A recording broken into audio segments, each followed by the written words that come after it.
से लगई है। ऊपर से लगाई है कि ऊपर से लगाई है? बढ़िया से मुंह मार के बोल, समझ गए नहीं? लाल पियर रंगावा। अरे इतना केकर में दम है, हमरा लाल पियर रंग वाला लगे थे यार। आरा वाला सभे बबुआ।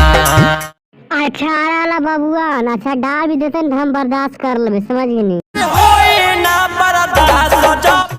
अरे बबुआने जी रखी में बर्दाश्त कैसे नहीं होता जब मतलब तो की हो आरो को ही डाले वाला की। छपरा के खटिया हीरा। अच्छा छपरा वाला खाटिया हिरान भी डालता है, आरो को है की? गया वाला सभे बबुआ। अच्छा गया वाला सभी बबुआन है, तारो कुछ बोलना हो तो बोल। छूट जाई तोहरो। अरे कौची छुड़ी थे हमरो आए, की बोल रहा नहीं तो? ततिया गे छौड़ी। अरे कौची हमको रोजिया रतिया हमर छुड़ी थे, कौची का आदत है हमरा? अरे जे भी बोलना हो हमरा खुल के बताओ, समझ नहीं? चल सीनावा के तार।